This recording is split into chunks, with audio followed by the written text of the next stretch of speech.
por estar aquí este día. Hola, pues muchas gracias, Perla.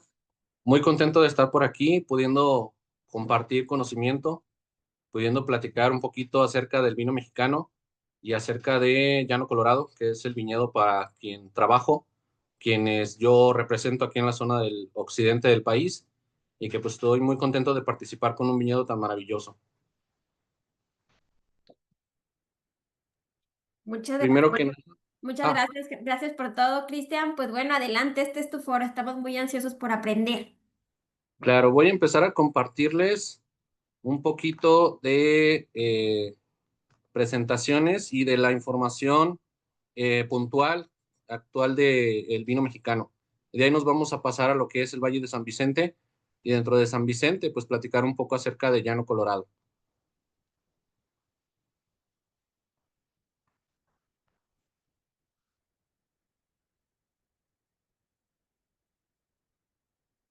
¿Me pueden confirmar si ya están viendo la pantalla? Se ve como un cuadrito. No sé si los demás lo ven, pero yo como que me tapa ahí algo. No sé si los demás nos puedan dar retro.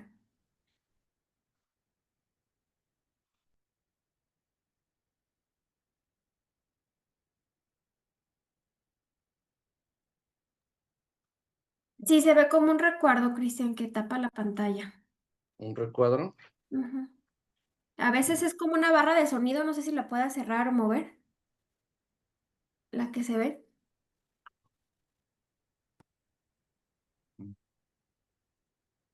Según yo ya no tengo nada más abierto. Ujú. Mira, te mando la foto de cómo se ve.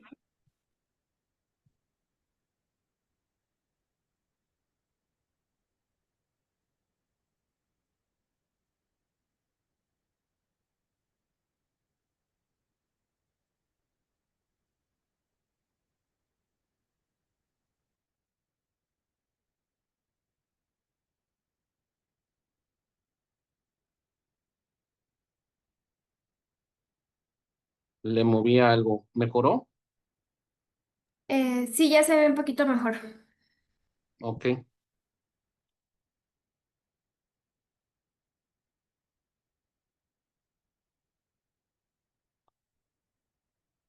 ¿Ya pueden ver la presentación todos? Sí se ve pequeña, pero sí se ve. Pequeña.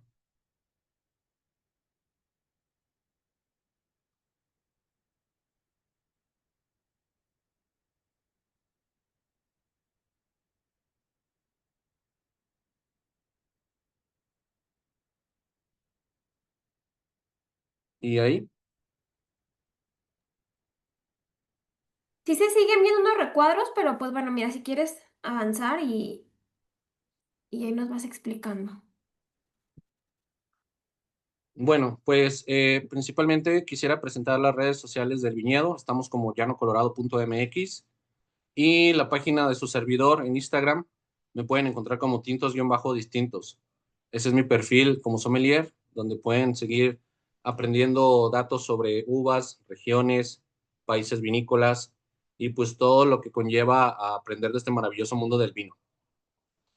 El día de hoy esta masterclass está totalmente enfocada a México y pues más que nada voy a empezar a platicar un poco de datos, estadísticas, luego nos vamos a adentrar un poco a la historia, que de hecho el vino mexicano tiene bastante historia y pues unos datos también muy interesantes de cómo se ha ido recuperando esta cultura y esta tradición vinícola que estuvo frenada durante muchísimos años. Pues, pasamos a la primera presentación, un poquito de contexto.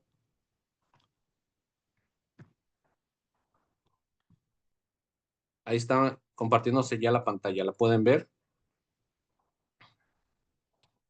No, Cristian, no se ve, se quedó en la pasada.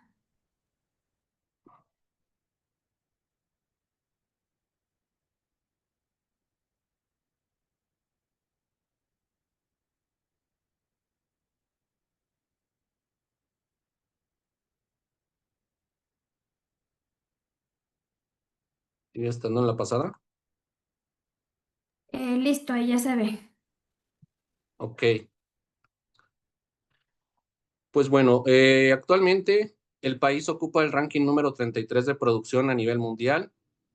Pues Sabemos que hay países que producen muchísimo más litros y más vino que nosotros. Tenemos los países líderes, que siempre es, por ejemplo, Italia, Francia, España. Nosotros estamos en el ranking 33, muy cerca de otros países con producción como Eslovenia o como Georgia. Esos son nuestros otros países vecinos en el ranking actual. Contamos con 40,000 hectáreas de viñedo totales. Ojo, esas 40,000 no todas son de uva para vino. La uva para vino necesita ser de una especie en específico, que es la Vitis vinífera. De esas sí tenemos plantadas 10,000 actualmente como país. O sea, prácticamente una cuarta parte del viñedo se destina para uva de vino. Pues el resto de uvas se producen, pero también para fines comestibles, como uva pasa, uva globo, uva para mermeladas, uva para jugos, etcétera. Eso prácticamente abarcan las otras tres cuartas partes de la producción. Actualmente México cuenta con 400 bodegas distribuidas dentro de todo el territorio nacional y 70% del vino mexicano se produce en Baja California. Baja California es el estado productor, es el que mayor cantidad de botellas hace y el que tiene mayor cantidad de hectáreas plantadas. Por eso es muy común que cuando estés buscando vino mexicano, te topes con mucha más oferta de Baja California que vino de otros estados. ¿Dudas hasta aquí?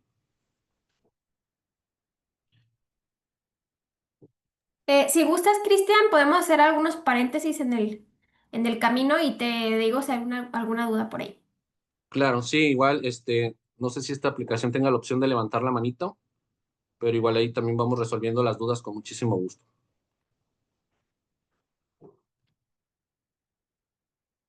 Acabo de cambiar la presentación, ¿también cambió para ustedes? Sí, todo bien. Ok, siguiendo con las estadísticas, tenemos un consumo per cápita actual de 1,3 litros por persona al año, lo cual es bastante interesante porque antes, hace unos 10 años, se consumía solamente el 0,5. O sea que en menos de 10 años hemos triplicado casi ese consumo de vino.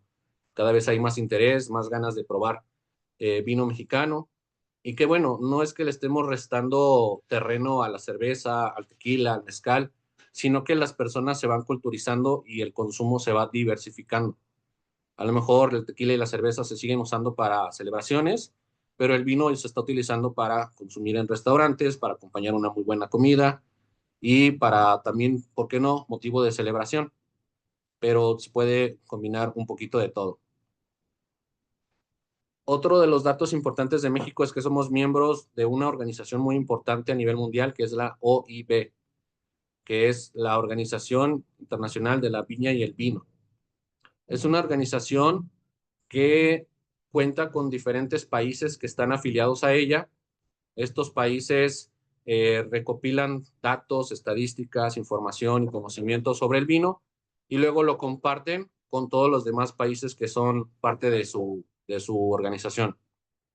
Así, México obtuvo datos puntuales sobre qué es lo que está haciéndose a nivel mundial en cuanto a producción de vino, qué uvas son las mejores para plantarse, qué se está haciendo frente al cambio climático, y pues a esta organización pertenecemos desde los años 70. De ahí, el vino mexicano es definido por muchos expertos como creativo, retador y diverso, porque aquí hacemos unas combinaciones de vino únicas, utilizamos unas combinaciones de uva interesantes. Es el único país en el que puedes encontrar una uva italiana, francesa y una española combinadas en la misma botella de vino y que esa combinación jale, que esa combinación sea maravillosa y sea un vino muy fácil de disfrutar. También todo lo que se está haciendo a nivel mundial, todas las nuevas tendencias, estilos, vinos naturales, que vinos naranjas, vinos azules, todos se vienen a asimilar muy bien por quienes están produciendo vino en el país y se vuelven tendencia rápidamente y nos ponemos a la altura de lo que se está haciendo fuera del país. Eso es algo también muy, muy interesante. De ahí pasamos a la siguiente presentación. Tenemos a un Consejo Mexicano Vinícola, un organismo que ayuda muchísimo a promover el vino mexicano, tanto dentro y fuera del país. Es un organismo que se fundó en los años 1948.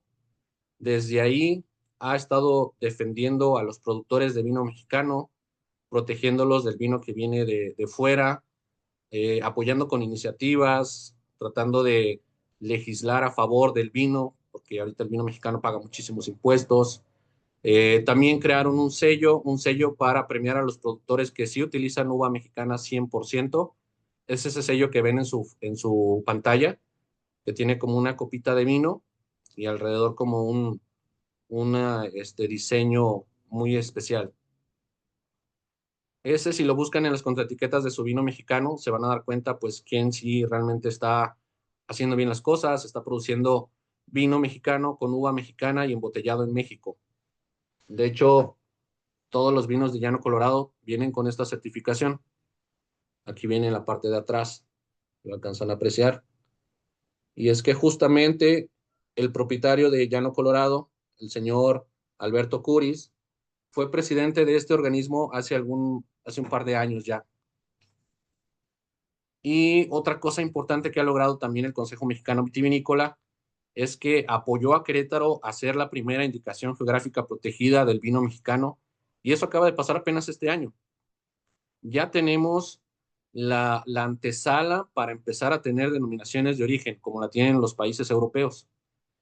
Ya teníamos denominaciones de origen, sí, para destilados, para artesanías, para especias, pero nunca se había tocado el tema del vino hasta este momento, hasta este año.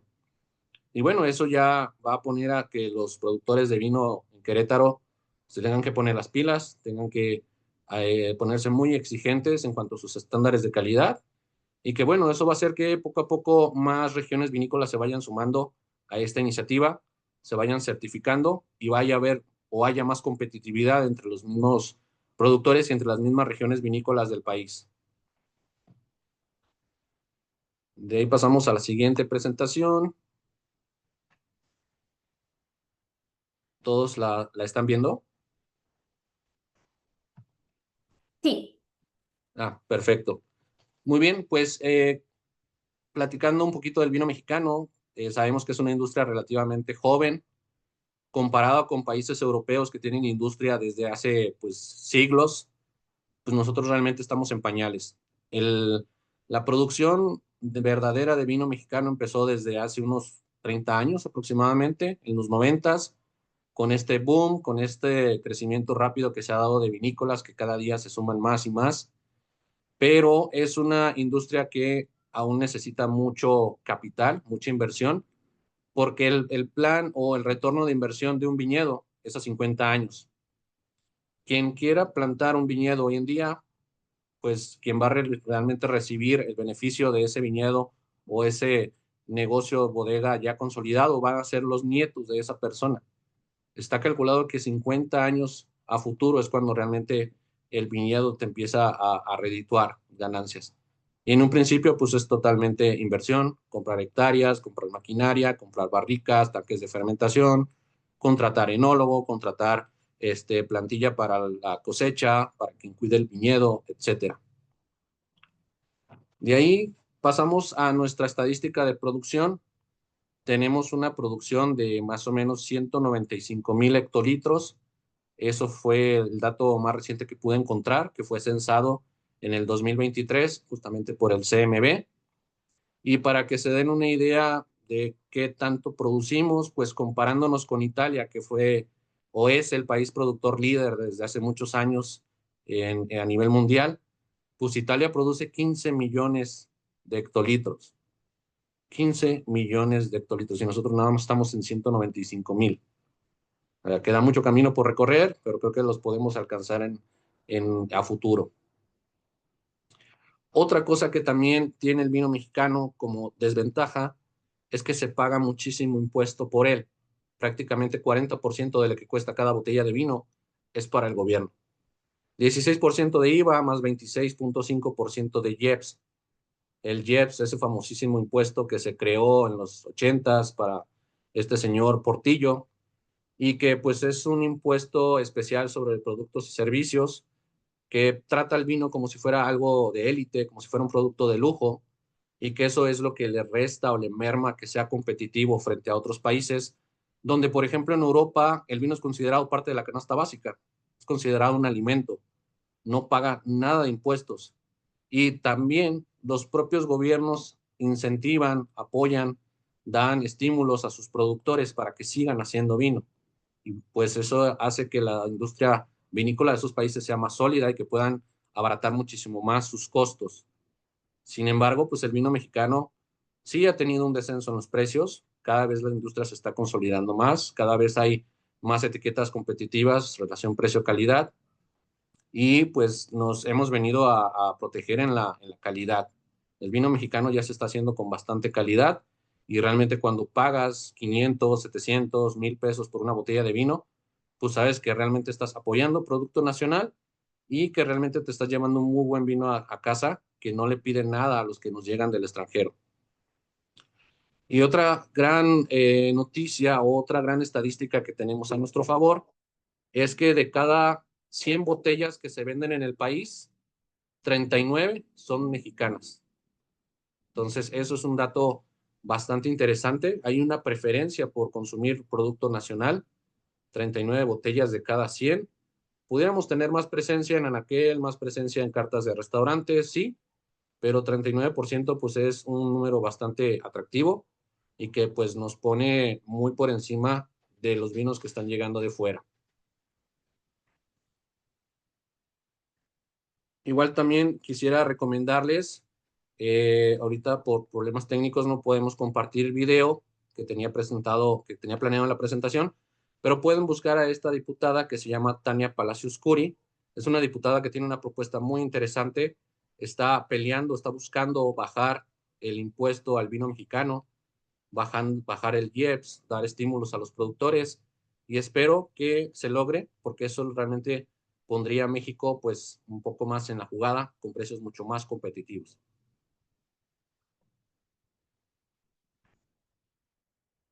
Pasamos a la siguiente presentación. Ya todos la están viendo. Sí. Muy bien, aquí hablamos un poquito acerca de las medallas. El vino mexicano últimamente tiene un enorme medallero. Prácticamente se han ganado más de 1000 medallas y eso en los últimos 10 años. O sea que el vino mexicano sale, compite en concursos internacionales, se mide contra los grandes y vence. Realmente estamos poniéndonos al tú por tú contra industrias sólidas como la francesa, italiana y española, y nuestros vinos pues les arrebatan las medallas. Hay concursos muy prestigiosos como el que se ve aquí en pantalla, que es el concurso internacional de Bruselas, que es uno de los más importantes, y en ese es en donde han participado ya bastantes vinícolas mexicanas y han regresado al país con medallas de oro y de plata. Y eso ha traído mucho interés por personas del extranjero, por sommeliers, por críticos de vino, por querer probar más etiquetas de vino mexicano. Se sorprenden porque ellos tenían la idea de que México no hacía vino, que solamente producíamos tequila, que es nuestra bebida que nos representa. Pero sin embargo, pues el vino mexicano está conquistando paladares y está llamando mucho la atención y dando de qué hablar.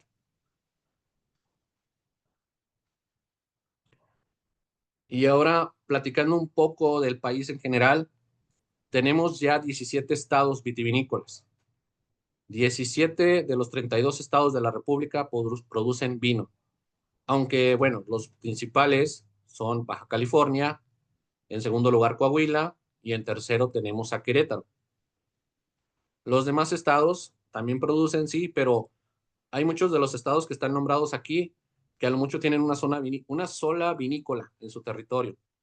Ahí es en donde yo entro en debate a veces de que realmente una vinícola te vuelve un estado productor, pero bueno, así está considerado por el CMB, pues hay que respetar esa decisión y qué bueno que cada vez están iniciando más proyectos en diferentes estados y que esperemos a futuro pues ya sea muy productivo todo el país, haya más ofertas, más diferentes marcas, variedades de uva distintas, estilos distintos y que pues eso nos permita ir probando poco a poco todo lo que está haciendo la República en sus diferentes territorios, en sus diferentes climas. Actualmente, las uvas más plantadas a nivel México es la Cabernet Sauvignon, que también es la líder a nivel mundial, es la uva que todos los países tienen plantada, la uva que muy probablemente todos ustedes ya conocen. Tenemos también otra uva que es muy importante para nosotros, que es la Nebbiolo. También es muy importante para Llano Colorado y que es una uva que se está perfilando como la favorita del país. Una uva que realmente está conquistando paladares y que somos el único país fuera de Italia que también la produce. Es una uva que fue traída desde Italia, es una uva que es originaria del Piamonte. Entonces es muy interesante que se esté adaptando muy bien tanto a Baja California como ya también las nuevas plantaciones que se están haciendo en Aguascalientes, Zacatecas, también se está plantando un poco en Guanajuato y que se está dando con muy buenos resultados. De ahí pasamos a la otra uva que es la Tempranillo, que obviamente al ser conquistados por los españoles, pues es una uva que nos dejaron como legado, es la uva más icónica de España y que está presente en la mayoría de los estados. Es una uva que se ha adaptado muy bien al terruño mexicano. Y por último tenemos la Chardonnay, que es una blanca o la blanca más popular de todas a nivel mundial. Sirve para hacer vinos espumosos, sirve para hacer muy buenos vinos blancos y que la verdad tiene una gama aromática que a muchas personas se enamora. Entonces, esa no podía faltar dentro del repertorio de las uvas más plantadas a nivel nacional.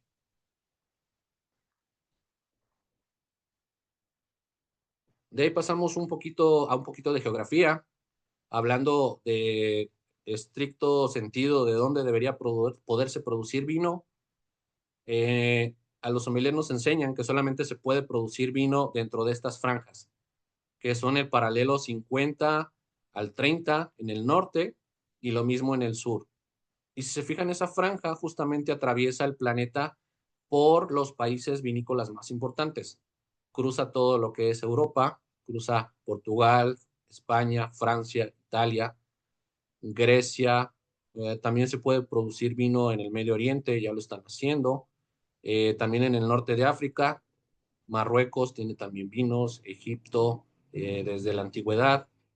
También China está empezando a producir vino, Rusia, Ucrania, y bueno, cada vez más países se están sumando a esta iniciativa. Del lado de acá de América tenemos a Canadá, la parte sur de Canadá produce vino, Estados Unidos, aunque casi toda la producción está concentrada en la costa oeste, lo que es Oregon, Washington y California. Y si se fijan, la franja nos roza por poquito, roza lo que es Baja California Norte, roza lo que es Sonora, Chihuahua, Coahuila y ya muy poquito a Nuevo León. De ahí nos pasamos al hemisferio sur, que es en donde están los otros países productores vecinos de América Latina, como es Uruguay, como es Chile, Argentina. En el sur de África, pues tenemos a este país que es Sudáfrica, un productor también muy importante que se ha mantenido dentro del top 10 a nivel mundial. Y tenemos ya del otro lado a lo que es Australia y tenemos una pequeña puntita de Nueva Zelanda, esa pequeña isla que se ve en la esquina derecha inferior del mapa, esa es Nueva Zelanda y también es un país productor de vino. Y ahora, si solamente se puede hacer vino en el norte del país, ¿por qué es que hay tantos estados produciéndolo? Ahí les va la respuesta.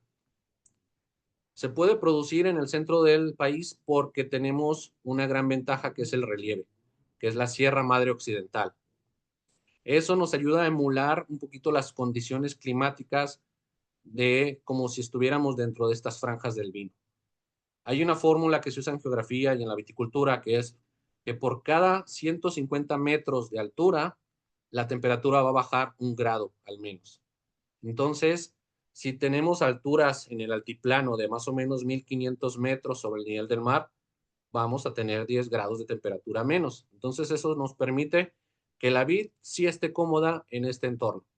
Sí se pueda producir vino allí y se pueda dar con muy buenas características y con muy buena calidad. Esa es la gran ventaja que tiene México y por eso se está aprovechando pues la parte del altiplano en lo que es Zacatecas, Guanajuato, Querétaro, también Coahuila, parte sur, también Jalisco está produciendo vino gracias a esta ventaja, tanto en los altos como también en la parte de la ribera de Chapala. Y bueno, de ahí más estados que se están sumando Incluso Michoacán tiene un pequeño proyecto vinícola. Hace poco estuve por allá, estuve buscando sus etiquetas para intentar probar, conocer el vino de Michoacán, pero al parecer todavía no están en ningún punto de venta. Hay que ir directamente al viñedo para conseguirlo o tratar de conseguirlos en línea. De ahí pasamos a platicar un poco más acerca del clima. ¿Cómo es el clima en general en México? Pues es muy como se ve en la foto. Es semidesértico, México es altamente cálido, de hecho llueve muy poco, a excepción de este año que ha sido extraordinario, y pues generalmente la altura de la parte central del país es la que permite que haya un clima un poco más agradable. Aunque en el día puede haber altas temperaturas, en la noche refresca bastante bien y eso le ayuda bastante a las vides. Cuando hay calor, ellas generan azúcar en sus racimos, en sus uvas, pero cuando hay frío, retienen acidez. Y esas dos cosas son esenciales para lograr un vino balanceado, un vino equilibrado. Eso es lo que se trata de hacer siempre. Entonces el altiplano tiene esas bondades. Y Baja California no tiene altura. Realmente la máxima elevación es como de 850 metros sobre el nivel del mar, pero la gran ventaja es que Baja California le ayuda mucho la frescura que le da el Océano Pacífico, que el Océano Pacífico tiene aguas muy profundas y muy frías en esta zona, y entonces eso permite que lleguen vientos fríos que refresquen las vides en esta zona de Baja California, que también goza de un clima semidesértico. De ahí pasamos a los tipos de suelo que tiene México. Eso también es algo que nos ayuda a producir bastante variedad de vino, vino de calidad, porque tenemos casi todos los tipos de suelo aquí. Tenemos tanto arcillas y gravas, como se ve en la primera imagen, abajo que son unos suelos más pedregosos, más graníticos, y también tenemos arenas. Arenas, pues por esta parte desértica o también por la parte de costa, que es en Baja California.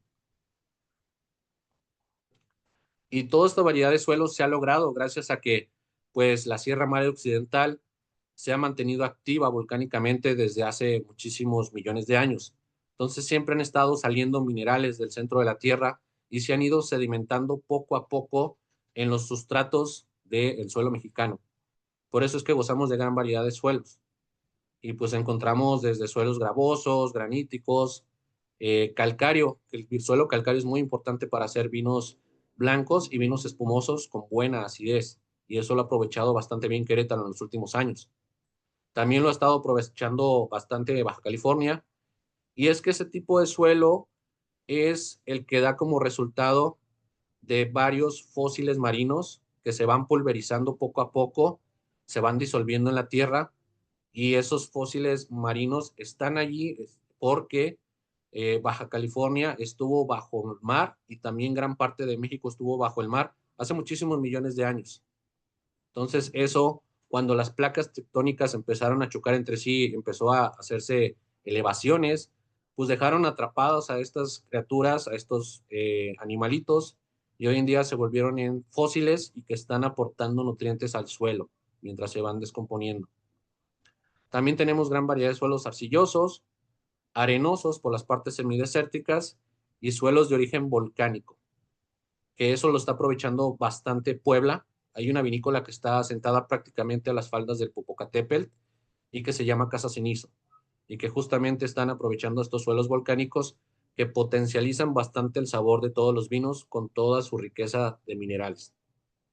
Cristian, tenemos unas preguntas. Antes de avanzar, ¿te parece si te las paso? Claro que sí, adelante.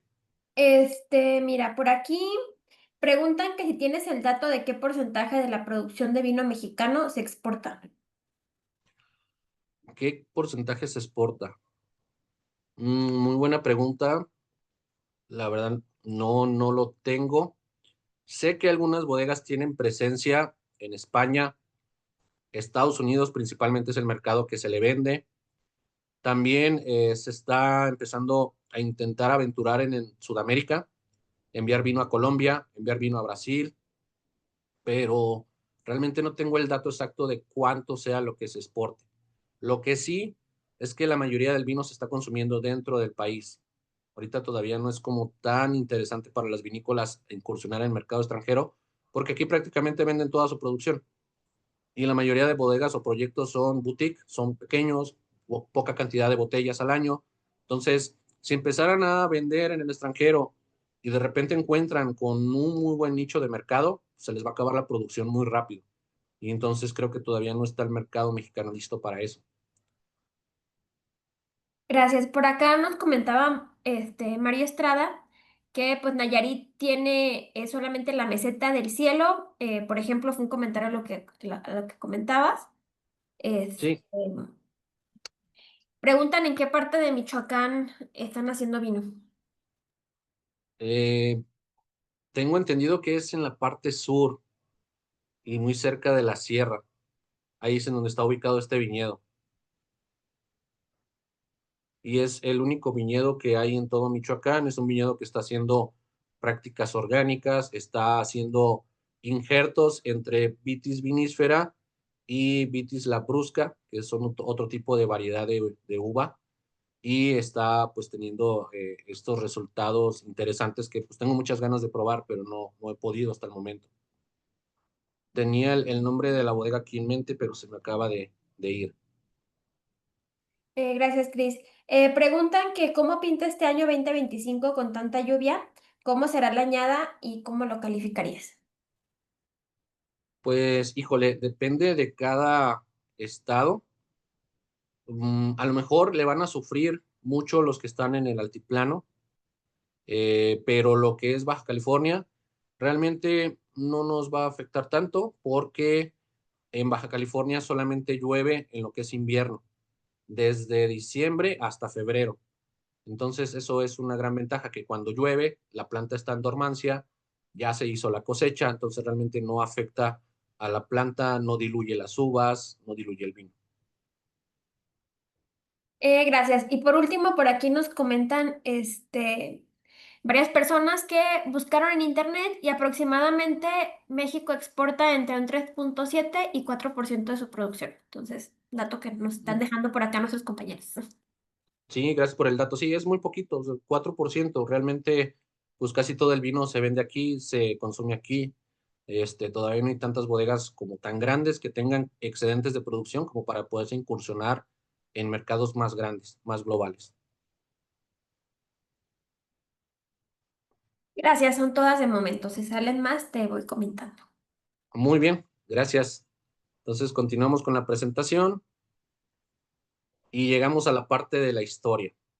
La historia de México, que es bastante rica, bastante interesante. La producción de vino, como todos sabemos, comenzó en México, pues gracias a los españoles, que fueron los conquistadores, y ellos pues traen consigo la religión cristiana, que pues ellos utilizaban el vino para consagrar, para sus rituales, para sus misas, pero que también los españoles lo bebían a diario, era su agua de uso, porque el vino desde los tiempos antiguos ha sido más sano que beber el agua. El agua en aquel entonces ni siquiera era potable. Muy probablemente alguien tomaba agua de algún río, lago o pozo, enfermaba y en muchas ocasiones, porque la medicina no estaba tan avanzada en aquel entonces, fallecían. Entonces, la mejor manera de mantenerse sano e hidratado, pues era bebiendo vino. Entonces, era una necesidad primaria para los españoles. Y de ahí que nos encontremos con este personaje que fue Hernán Cortés. Hernán Cortés fue pues quien consumó la conquista de México en 1524 y desde ahí empezó la producción de vino. Él ordena a todos los demás españoles que por cada 100 habitantes o cada 100 personas a su cargo plantaran 1000 vides. Entonces eso hizo que se empezara a plantar viñedo en casi todas las partes del centro del país, estados como Tlaxcala, Puebla, Hidalgo, eh, Guanajuato, Querétaro. También se plantó viñedo en Ciudad de México, muy cerca de Coyoacán, y pues así es como empieza esta plantación masiva.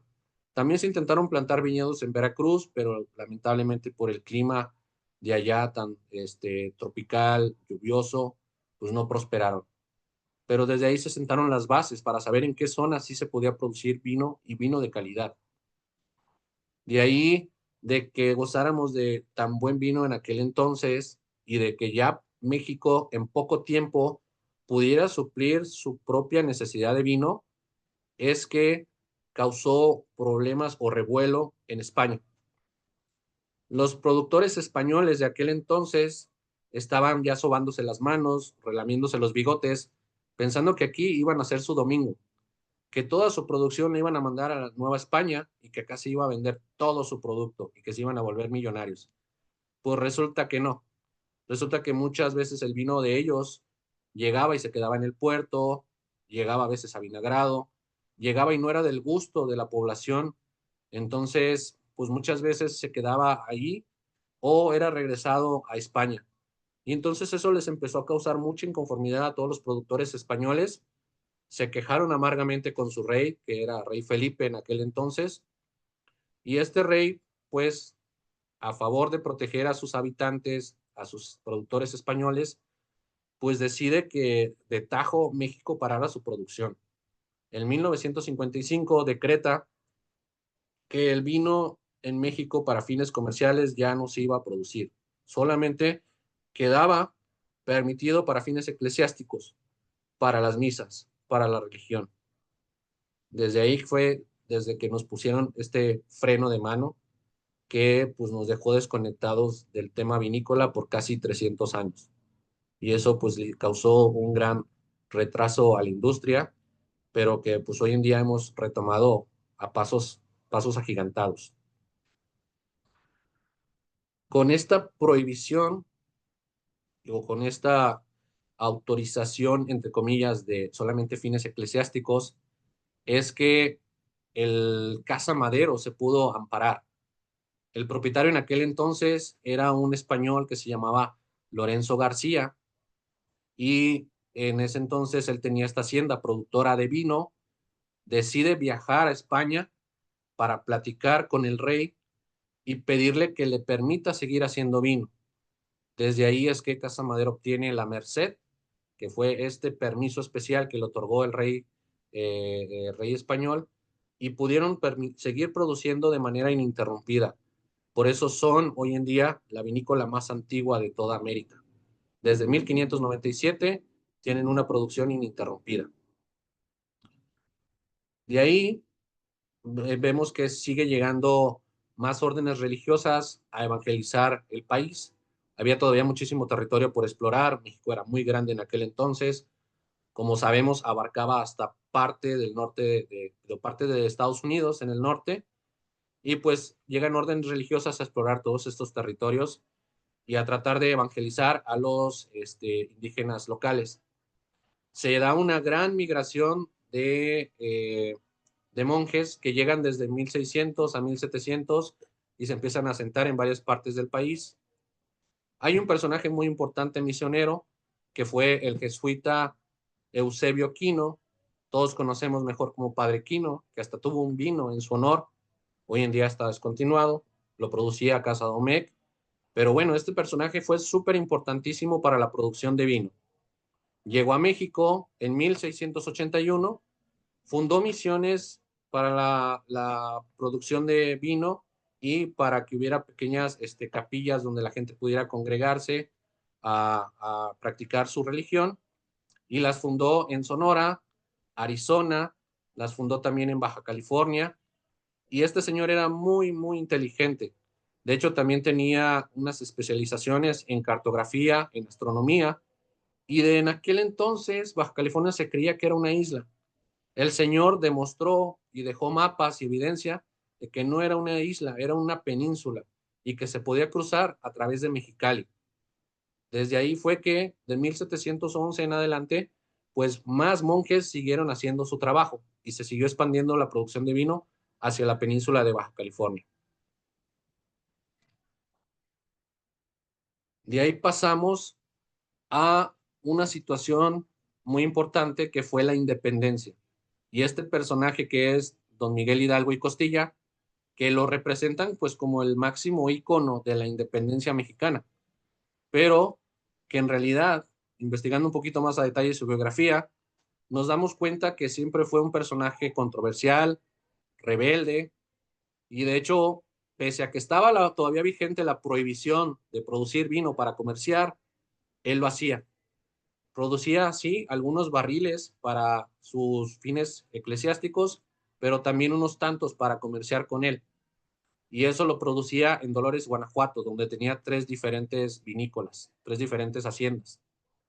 Alguien del gobierno, alguien del virreinato se entera, le pone dedo, y entonces el gobierno español le manda a quemar y arrancar sus viñedos. Desde ahí es que este personaje se suma a la independencia porque tenía una venganza personal contra la corona española, porque le habían acabado su negocio. Y de ahí es en donde escucha de personajes que se estaban rebelando, como el general Allende, como Josefa Ortiz de Domínguez, la corregidora, y pues se suma a este movimiento para expulsar a los españoles del país y ahora poder, ahora sí, continuar con su producción de vino que ya tenía él instituida.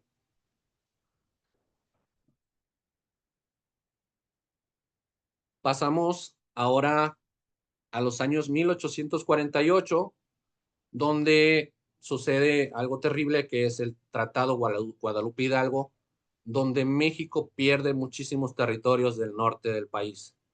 Pasan a ser de Estados Unidos. Pierden estados como Nuevo México, Arizona, pierde lo que es California.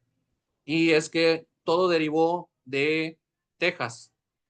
Texas empezó a ser muy habitada por americanos y ellos empezaron a promover a la población que mejor se sumaran a el gobierno estadounidense.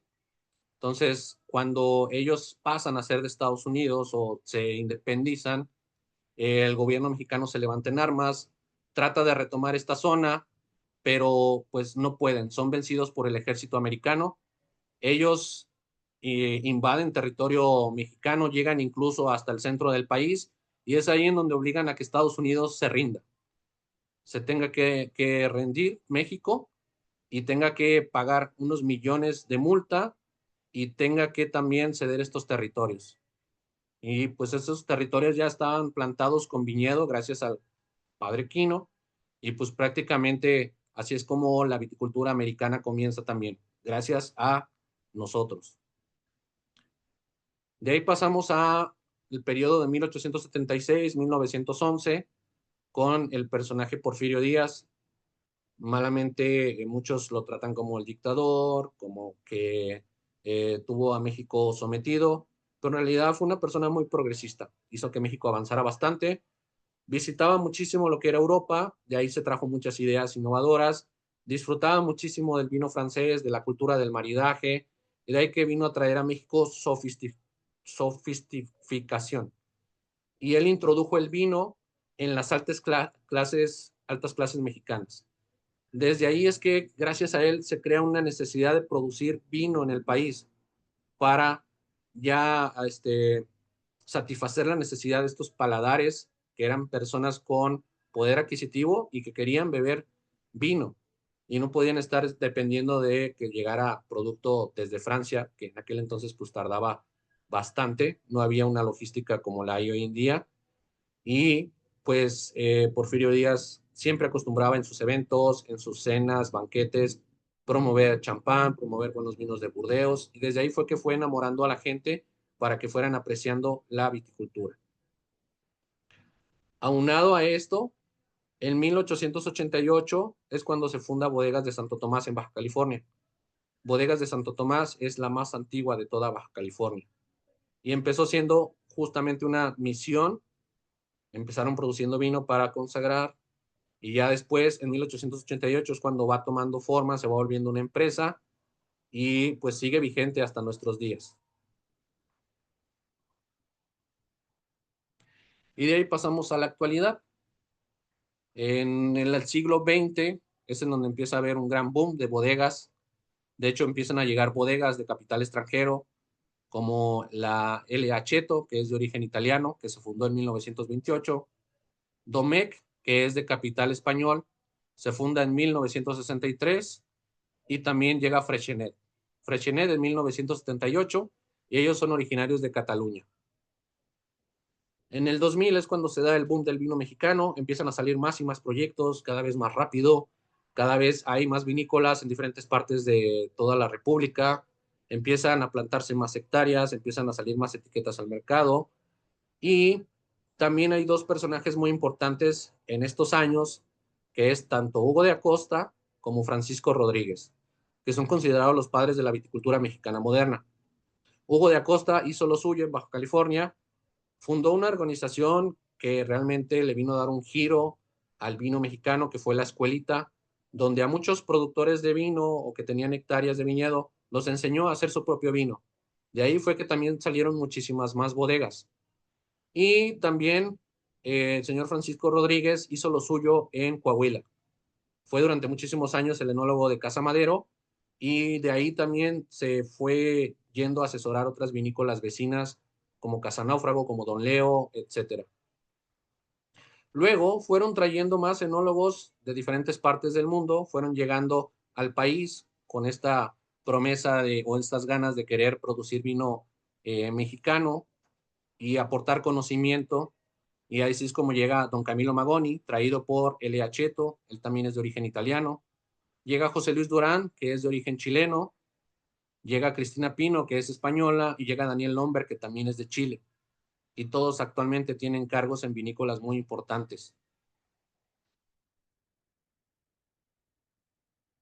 Y bueno, con eso terminamos nuestra parte de historia, nuestro recorrido. Y ya vamos a entrar a lo que es en concreto Baja California. No sé si hasta aquí hay alguna duda.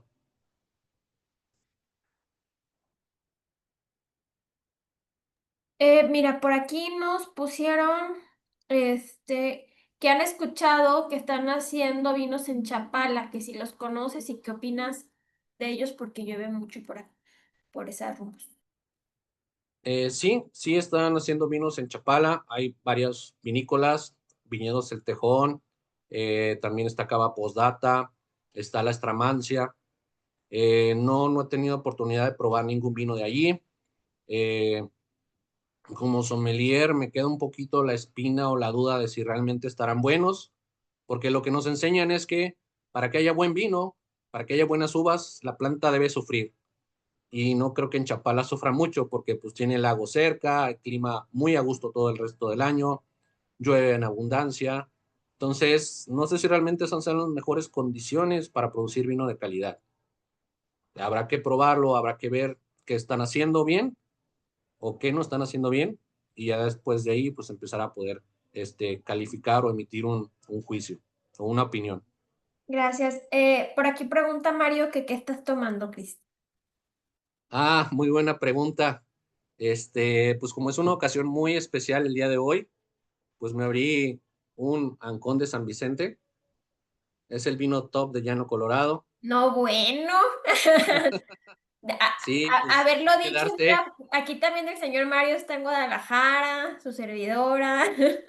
bien, ¿no? Pues vénganse para acá, acá tengo bastantes copas. Pues hoy tenía que estar de manteles largos, es la masterclass. Acaba de ser mi cumpleaños el sábado, entonces pues tenía que darme un muy buen gusto.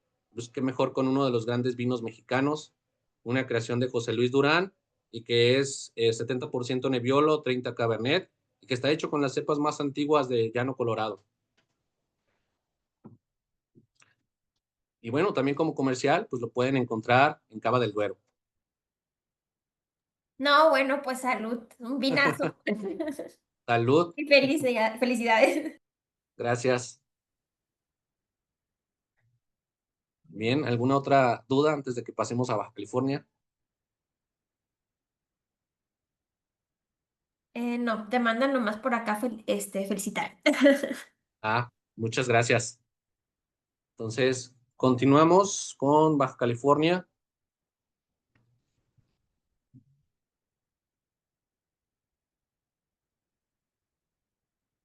Listo.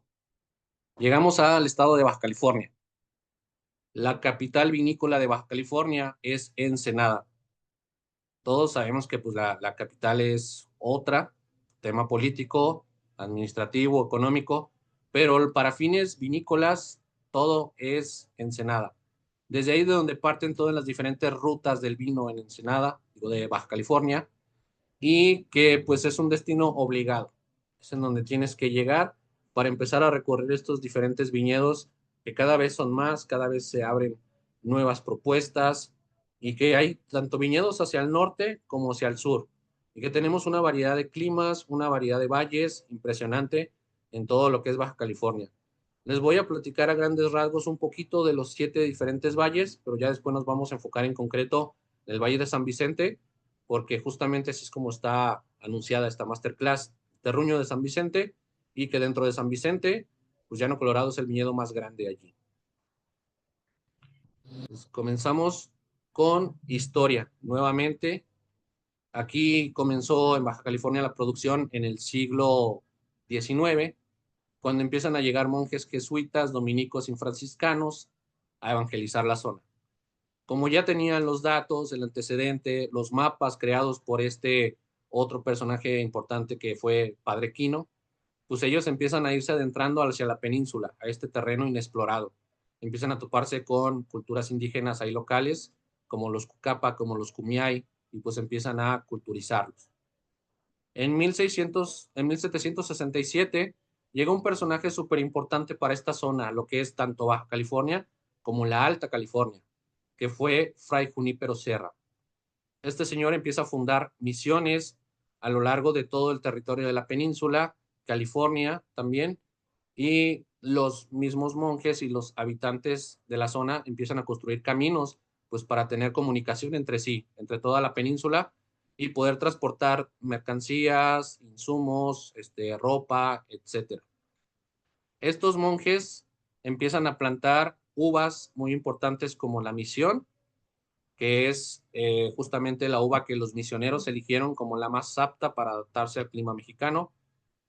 Es una uva que en España es conocida como listán prieto, viene de las Islas Canarias, donde es un lugar bastante caluroso, está ubicado en el Atlántico frente a las costas de África y que justamente ellos vieron ese potencial de esta uva para resistir altas temperaturas y dijeron, pues en México también va a funcionar. Y la verdad es que sí, funcionó bastante, fue la más plantada durante prácticamente 2 siglos.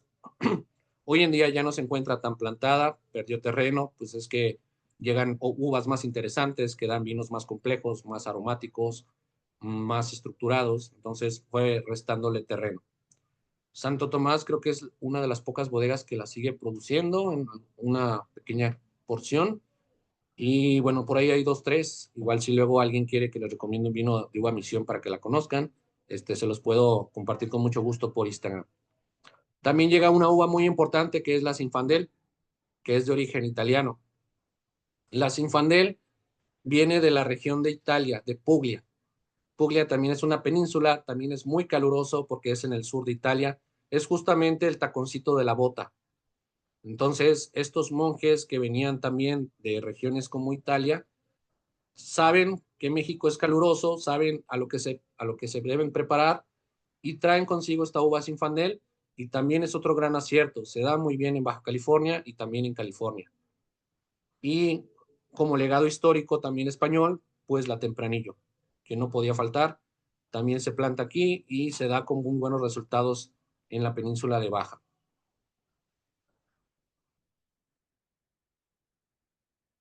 Actualmente Baja California produce el 70% del vino mexicano. Aquí es en donde están casi todas las bodegas reconocidas. Es muy, muy grande el territorio de Baja California, tanto así que tiene dos rutas enológicas. Tiene la antigua ruta del vino, conocida así porque son caminos utilizados desde principios de los años 1900, que hacían que conectara toda la península, todos los pueblitos que había alrededor y que pues de principal puerto de Baja California era Loreto. Loreto está ubicado en Baja California Sur y está dentro del Golfo de Cortés. Bueno, ahorita ya no se llama de Cortés, se llama nada más de Baja California. Pero a partir de Loreto fue de donde se empezó a desplazar toda la viticultura por la península. De ahí estos caminos utilizados por estos primeros monjes y estos primeros habitantes es que fueron llamados la antigua ruta del vino.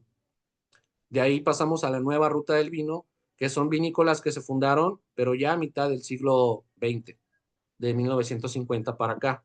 Proyectos nuevos, jóvenes, que comenzaron en Valle de Guadalupe, que es lo más escuchado. Y la antigua ruta del vino más bien apunta hacia el sur, valles como por ejemplo el de Santo Tomás y el de San Vicente, que están más hacia el sur. De ahí pasamos a que Baja California tiene un enorme repertorio de variedades de uva. Tiene uvas de todas las nacionalidades. Tiene uvas francesas como la Cabernet Sauvignon, la Shiraz, la Chardonnay, la Sauvignon Blanc y la Chenin Blanc. Uvas españolas, tenemos plantada la Tempranillo, la Garnacha y la Cariñena. Y de italianas, pues se adaptaron muy bien la Nebbiolo, la Sangiovese, Barbera y la Zinfandel, que si la buscan en Italia como Zinfandel no la van a encontrar. Su nombre en italiano es primitivo, pero es la misma variedad. Por si algún día quieren conocerla, saber cómo se expresa en Italia, la pueden buscar como primitivo. De ahí pasamos a los 7 valles de Baja California. Tenemos el valle de Tanamá, que es el que está más hacia el norte, cerca de Tecate.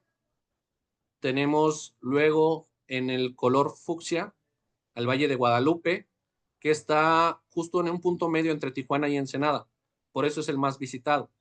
Y que el valle de Guadalupe abarca otros pequeños valles o poblaciones como San Antonio de las Minas, El Porvenir y Francisco Zarco. De ahí nos vamos al Valle de Ojos Negros, que es el de color magenta. Ese está un poquito más, es el centro del estado, tiene unas condiciones climáticas diferentes. Luego llegamos al Valle de la Grulla, abajo, justamente a la salida de Ensenada, que es el de color verde. El Valle de la Grulla es el que tiene una escasez de agua importante, que le da mucho estrés a las vides. Luego pasamos al Valle de Santo Tomás, en el color morado. Valle de San Jacinto, el color amarillo. Y al final, si se fijan, llegamos hasta San Vicente, que es el color anaranjado, que es lo que está más azul de la península de Baja California. Y todo lo que es Baja California cuenta con 4.500 hectáreas de viñedo. De las 10.000 que les había contado totales que tiene el país dedicadas a la vitis vinífera. Entonces aquí prácticamente se produce o se planta el 45% de la uva del país.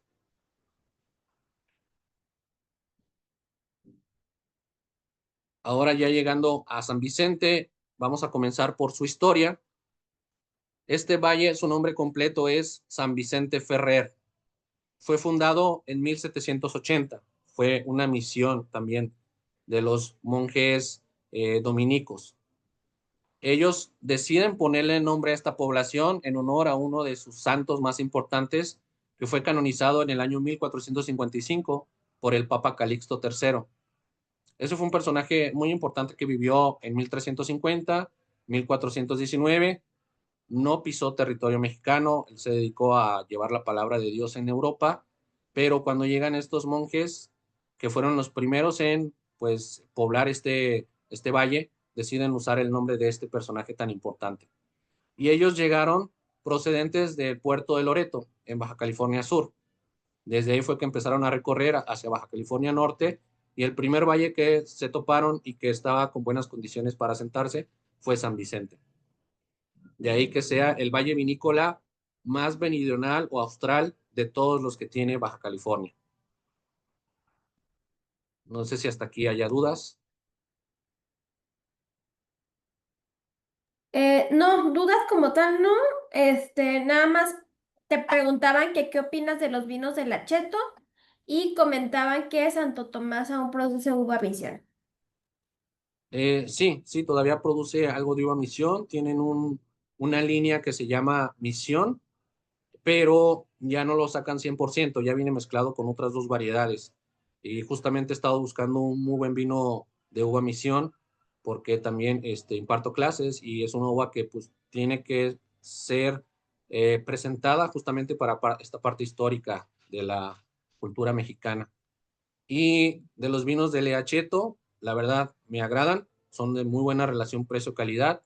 Es una vinícola que ya tiene unos volúmenes de producción tan grandes que le permiten mantener unos costos muy bajos y, sin embargo, dar unos vinos de muy alta calidad. De hecho, la línea de reserva privada es muy, muy interesante. La línea Don Luis también. Y son etiquetas de menos de 500 pesos. Entonces, la verdad, valen muchísimo la pena para ir descubriendo lo que está haciendo México. Y que son, o es la bodega número uno a nivel nacional. Ellos producen 15 millones de botellas al año. Y son los que más hectáreas de viñedo tienen plantadas. Entonces, por eso tienen esta gran capacidad y esos costos tan bajos.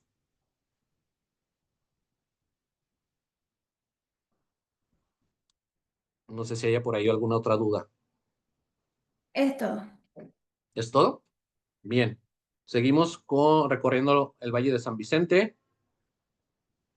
y comparando un poco las estadísticas. Tenemos el Valle de Guadalupe, que es el más productivo, que abarca el 49% de la producción regional. Ellos están a 18 kilómetros del Océano Pacífico y, como vimos en el mapa anterior, están entre Ensenada y Tijuana. Ellos tienen 2.277 hectáreas de vid plantadas y tienen una variedad de uvas interesante como la Cabernet, Merlot, Nebbiolo, Zinfandel, y en blancas Sauvignon Blanc, Chardonnay y Chenin Blanc. De ahí nos pasamos a San Vicente, que es el segundo valle más productivo de toda la península de Baja California y de hecho es el segundo también a nivel nacional. En Valle de San Vicente hay plantadas 1.294 hectáreas de vid. Está muchísimo más alejado de Ensenada, son prácticamente 90 kilómetros y produce prácticamente el 28% del vino o de la uva de la región. Acá hay una diferencia muy importante en las variedades de uva plantadas. Tenemos principalmente Merlot, Cabernet, nuevamente la Nebbiolo, que se va a repetir bastante en Baja California por ser la uva insignia de la zona. En blancos es en donde hay una diferencia muy importante, que es la blanca más plantada es Verdejo. Y gracias a Llano Colorado, que es uno de los principales productores de verdejo en el país, que es una uva que se trajo desde España, desde la región de Rueda, y que se ha adaptado muy bien al clima que hay en San Vicente. De ahí pasamos a la Sauvignon Blanc y la Chardonnay, que también comparte con Valle de Guadalupe. Y creo que de esta presentación es todo. Ahorita ya vamos a entrar a lo que es Llano Colorado en específico y sus diferentes líneas de vino. No sé si hasta aquí haya quedado alguna otra duda, Parece que no hay dudas todavía, Cris. Gracias. ¿no? Ah, qué bien. Pues voy a cambiar de presentación.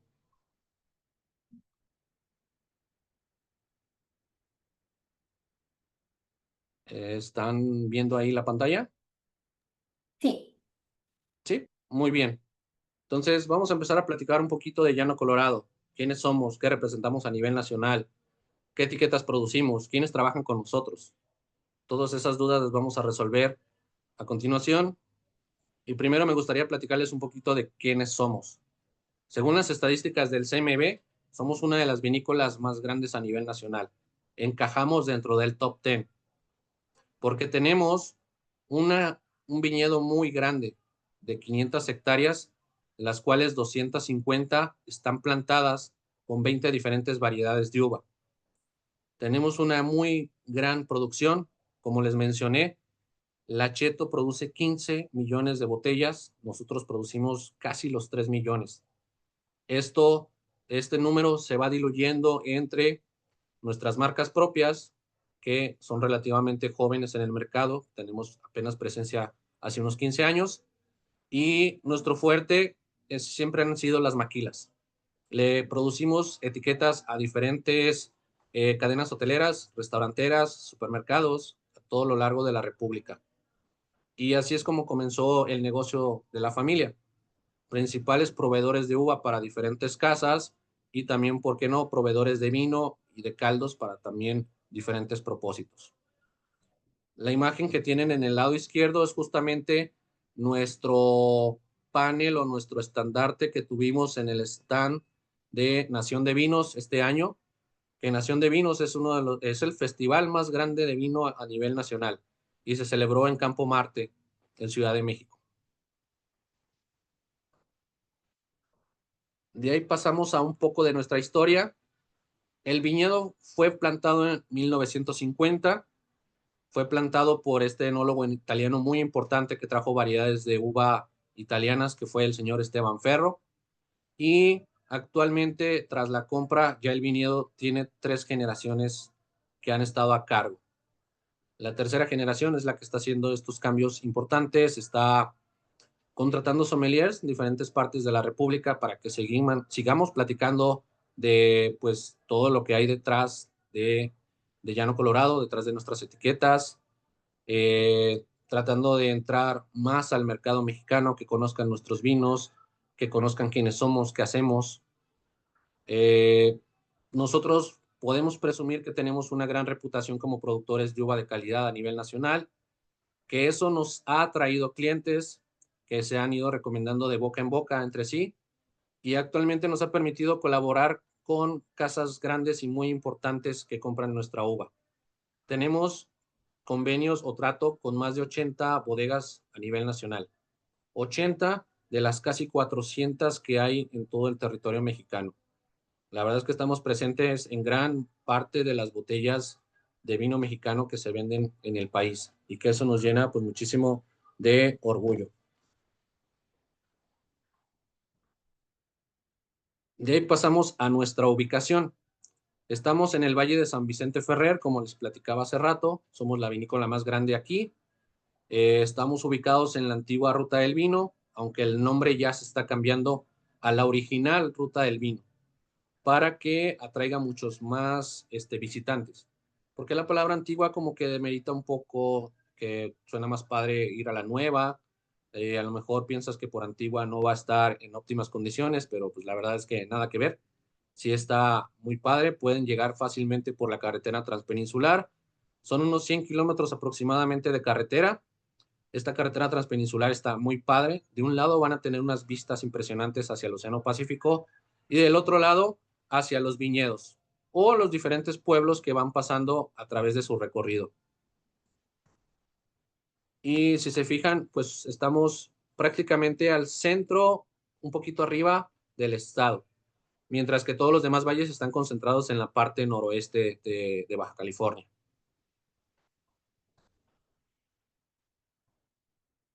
Llano Colorado tiene una privilegiada condición. Y ahí pasamos a qué nos hace tan especiales y también de dónde sale este nombre del viñedo que es Llano Colorado.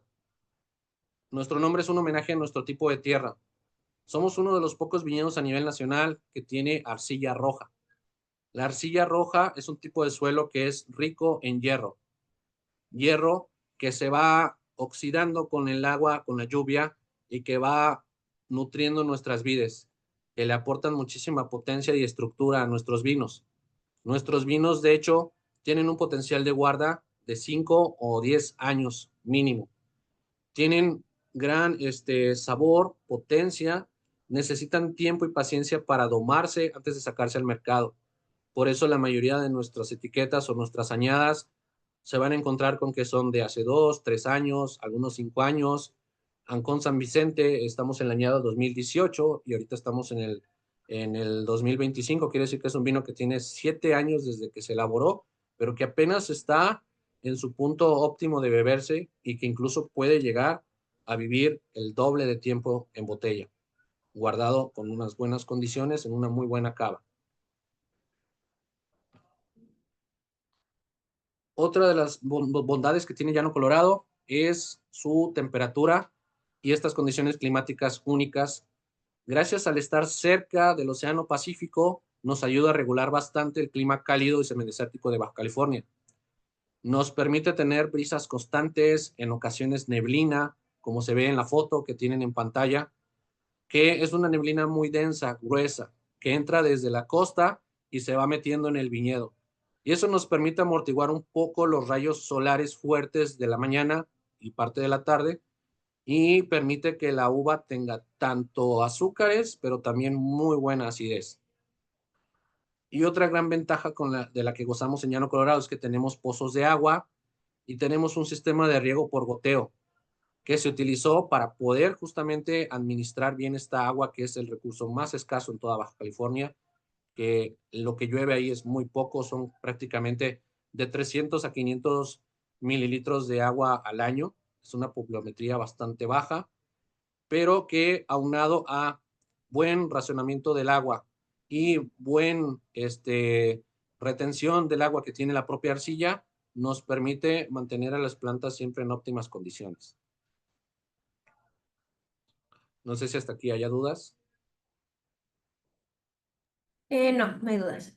¿No? Bien. Pasamos a otra de las grandes ventajas que tiene Llano Colorado, es que damos trabajo a muchas familias del poblado de San Vicente. San Vicente es un pueblo que tiene apenas unos 5,000 habitantes. Nosotros cada vendimia, cada cosecha, contratamos a las personas locales, le damos una fuente de ingreso, una fuente de trabajo y además nos enfocamos en hacer toda la cosecha de manera manual. Son muchas hectáreas, es mucho trabajo por hacer, pero eso nos permite tener calidad. Porque bien pudiéramos mecanizar, meter tractores, pero la calidad de uva que estaríamos teniendo sería muy inestable, porque el tractor no tiene ese sentido común de saber elegir qué uva sí echar a la canasta, qué uva sí está en óptima madurez y qué uva no. En cambio, estas personas sí, porque llevan haciéndolo toda su vida. Son especialistas en lo que ellos hacen con esta parte de la viticultura y de la cosecha y la pizca de uva. Y también contratamos en bodega manos expertas, también a muchas mujeres que nos ayudan con una doble selección de los viñedos, de los racimos. Ellas nos ayudan a separar de por sí la uva bien cosechada, pero todavía darle otra pasadita más para elegir la mejor calidad y que de ahí se vaya destinando pues a los diferentes clientes que compran nuestra uva y también elegir la mejor de lo mejor para nuestras etiquetas propias. Como tenemos tanta materia prima disponible, pues obviamente tenemos que hacer una preselección.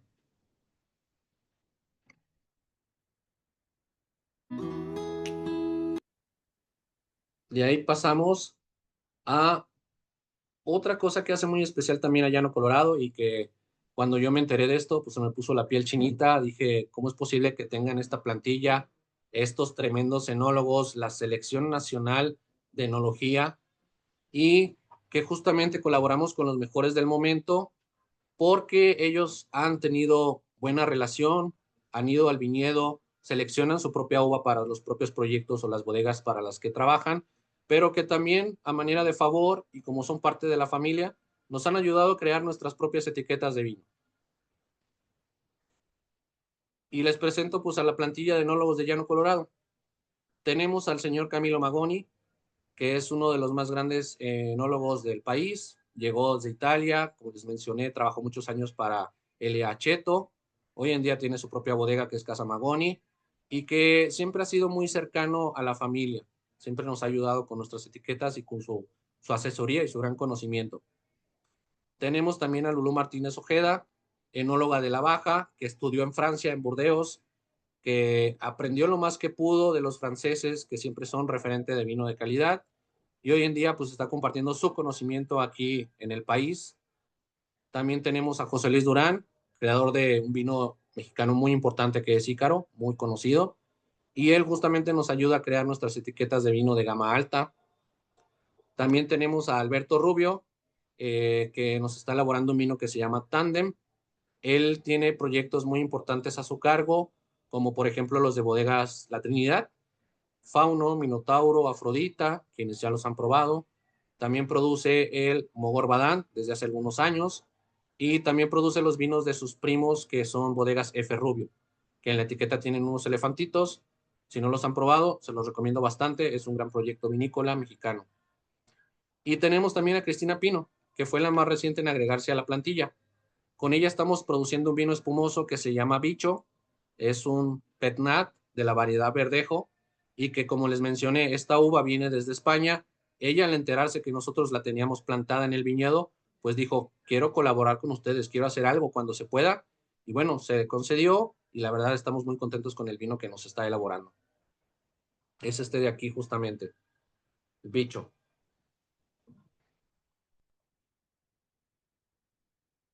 De ahí pasamos a lo que está haciendo cada quien dentro del viñedo. Así es como se reparten las tareas en cada enólogo. Se fijan, el señor Camilo Magoni produce 2 de los Lágrimas de San Vicente con los que arrancó el portafolio, Sauvignon Blanc y Chardonnay, que son las uvas blancas más buscadas por la gente. También él nos produce los surcos, que son nuestros vinos tintos de entrada, Surco 2,7, que es un Cabernet Sauvignon 100%, y Surco Rojo, donde ya empezamos a poner unos pequeños toques de nuestra Nebbiolo, que es nuestra uva insignia, junto con la Cabernet Sauvignon. Tenemos del otro lado a José Luis Durán, que produce J210 y que también nos ayuda a producir el Ancón de San Vicente, que es nuestro vino top. Él tiene una responsabilidad muy fuerte con el viñedo porque pues está produciendo los 2 vinos de más alta gama. Perdón, se adelantó la presentación. Seguimos con Lulú Martínez Ojeda, que es quien más etiquetas hace con nosotros. Tiene 9 en total. Produce esta línea de vinos que se llaman Maija. Más adelante les voy a platicar de esta línea, que son vinos monovarietales. Son vinos de una sola uva. Tenemos aquí un Merlot, tenemos Tempranillo, tenemos Nebbiolo, y la idea es seguir creciendo esta línea más porque hay muchas uvas aún en Llano Colorado que no tienen una botella propia. Y justamente esta línea es donde pueden expresarse al máximo. Abajito de los Maija tenemos el complemento de los línea Lágrimas. Tenemos Lágrimas Verdejo, que lo produjo Lulú Martínez Ojeda. También su versión mejorada, que es el Verdejo con barrica, que es el que se ve la botella un poco más oscura y tapón negro. Es un vino verdejo con 12 meses de barrica. Es muy curioso encontrar un vino blanco con barrica, pero cada vez se están habiendo más en el mercado. Y también tenemos un rosado que se produjo, fue un éxito, se agotó el año pasado y estamos esperando que se haga una producción más grande este año porque la verdad ya nos hacía falta un buen rosado para complementar pues todo nuestro portafolio. Y los otros vinos que están a un costado son vinos naturales. Son unos vinos que se hacen con mínima intervención, libres de sulfitos, pesticidas, químicos, conservadores y que también no se filtran. Son vinos más artesanales y que es una tendencia que está en aumento tanto en México como también en el extranjero. Y esta línea de vinos se llama Casa Hippie. De momento hay muy poco que se queda en el país, algunos proveedores son los que lo tienen como muy exclusivo y la mayoría se manda para exportación. De ahí nos pasamos al costado derecho, al centro, tenemos a Alberto Rubio, ese es el vino que nos produce a nosotros, que se llama Tandem. Es una colaboración entre Vinícola La Trinidad y Llano Colorado. Nosotros nos acercamos con mucho cariño, con mucho respeto para poder hacer una etiqueta en conjunto. Nosotros pusimos la materia prima, ellos pusieron la enología y que la verdad es un vino que está espectacular. Merlot con Shiraz y 18 meses de barrica. Y ya para terminar el portafolio, pues tenemos a Cristina Pino con Bicho. Es Pet Nat, que también es un vino del estilo de los naturales, pero que tiene burbuja. Es un vino espumoso. Su burbuja se logra gracias a la fermentación de la misma levadura con un poquito de azúcar propia de la uva dentro de la misma botella. El gas que genera no es tan potente ni tan intenso, por eso se puede tapar con una corcholata. Se fijan otros espumosos más industrializados, pues necesitan un corcho más grueso, necesitan bozal de aluminio como protección, porque tienen muchísima más presión contenida, porque se hacen de manera más industrial, en cambio Bicho es más artesanal. Y de ahí pasamos a platicarles la primera línea de vino que tenemos, que son los Lágrimas de San Vicente. No sé si antes de entrar a platicar de las líneas haya quedado alguna duda de la vinícola, de la historia. No tenemos nada en el chat, Cristian. ¿No? Perfecto, qué bueno que está quedando todo claro. Entonces, comencemos con Lágrimas de San Vicente. Es una línea que se creó en el 2010, desde que empezamos a salir al mercado.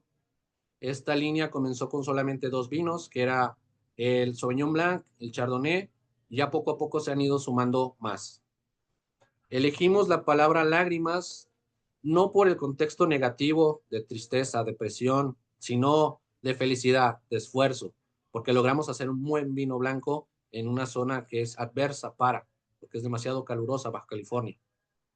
También la planta, dentro de sus etapas anuales, tiene algo que se le conoce como el lagrimeo o el lloro. La planta siempre, lo que es diciembre, enero, se deshace de sus hojas, se va a dormir, parece que está muerta, porque el tallo se queda totalmente pelón. Pero cuando empieza a haber más calorcito en primavera, sabemos que la planta está activa y que está viva, porque empieza a gotear salvia de sus ramas y pareciera que está llorando. De ahí también es otra de las razones por las que se creó la etiqueta y se decidió este nombre. Y la tercera razón, y que está plasmada en las etiquetas, es que también el vino tiene lágrimas. El vino también se cuelga de la copa y pareciera que está llorando. Y justamente por eso la etiqueta también tiene ese grabado especial que parecen las lágrimas del vino. Tienen 3 simbolismos, una misma etiqueta de vino. De ahí les voy a empezar a platicar un poco a grandes rasgos cómo es cada una de las uvas. La Chardonnay, que es una uva blanca originaria de la Borgoña, en Francia, que hoy en día está muy plantada en todo el mundo y que generalmente regala vinos que nos dan notas muy, muy frutales. Manzana golden, piña, pera, son más para personas que buscan mucha frutalidad en nariz y que disfrutan estos vinos así como más melosos. De ahí pasamos a la Sauvignon Blanc, otra uva blanca también muy popular a nivel mundial. Es una uva que se produce o viene de la zona del Valle del Loire, en el norte de Francia, y que su característica principal es que tiene buena acidez y unas notas o unos toques más herbales y cítricos. Es totalmente diferente a la Chardonnay, para que ustedes ya vayan teniendo la idea de qué vino elegir o cuál pudiera ser su uva favorita. ¿Quieren un perfil más frutal? Chardonnay les va a satisfacer bastante. ¿Quieren un perfil un poco más acidito y cítrico, herbal? Váyanse por un Sauvignon Blanc.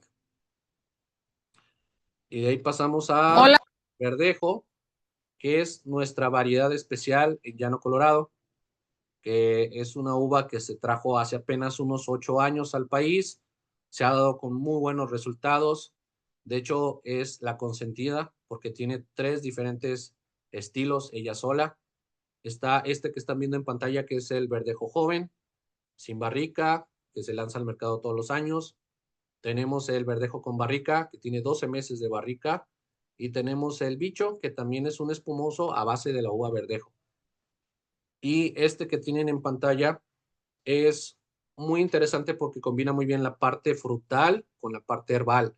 Es muy complejo en nariz.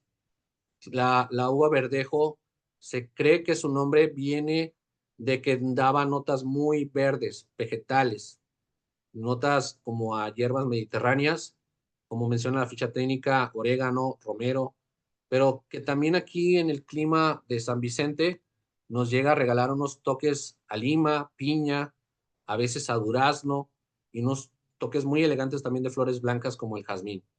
Entonces eso permite que nuestro verdejo de Llano Colorado pues sea insignia de lo que está haciendo el país a través de la verdejo y que no le pide nada a ningún otro verdejo que venga de fuera, a ningún otro verdejo de España o de la región de Rueda. De ahí pasamos a Bicho. Bicho es este vino Pet Nat del que les estaba platicando. Es una etiqueta que se acaba de crear apenas en el 2022. El estilo, la palabra Pet Nat viene del francés Petillon Naturel, que significa burbuja natural. Porque, como les mencioné, los vinos naturales son una corriente o una respuesta a la alta industrialización de los vinos que está ocurriendo a nivel global. Muchos productores en Francia a finales del siglo XX estuvieron inconformes contra estas prácticas, dijeron que ya los vinos no tenían identidad, que se estaban haciendo en cantidades masivas, perdían características, estaban llenos de químicos, muy maquillados, corregidos. Y entonces ellos empezaron a hacer vinos de una forma más artesanal, en el que se respeta por completo la uva, se respeta por completo el terruño y se respeta por completo la creatividad del enólogo. Entonces, El Pet-Nat surge de esa variante de esos vinos naturales, pero tiene burbuja.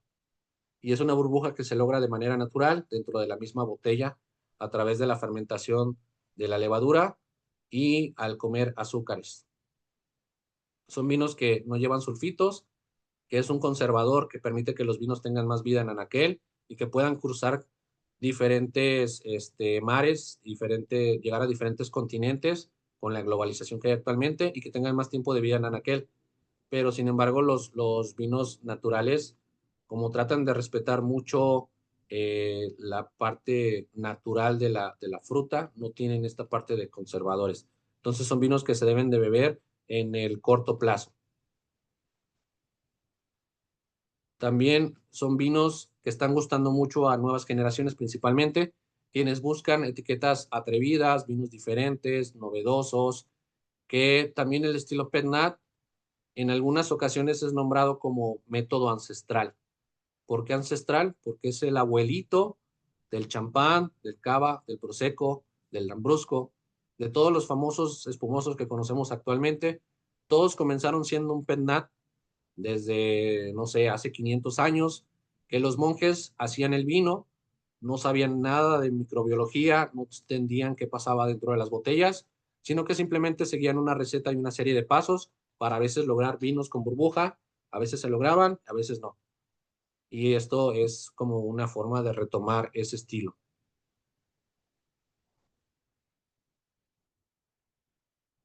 Y pues prácticamente esta es la explicación a detalle, la ficha técnica del vino, que también tiene unas notas mucho más inclinadas hacia lo frutal, la manzana golden, el durazno, la lima, toques herbales, flores blancas, pero algo muy característico también de los vinos naturales es que tienen una nota más marcada como a fermento, como a sidra, como a quien le encanta la kombucha, como a quien ha probado tepache, pulque.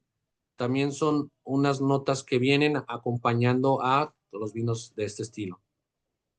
Se llama bicho porque justamente hay un artista o hubo un artista, un diseñador gráfico muy importante en México que se encargó de hacer prácticamente 450 etiquetas de vino que hay actualmente en el mercado.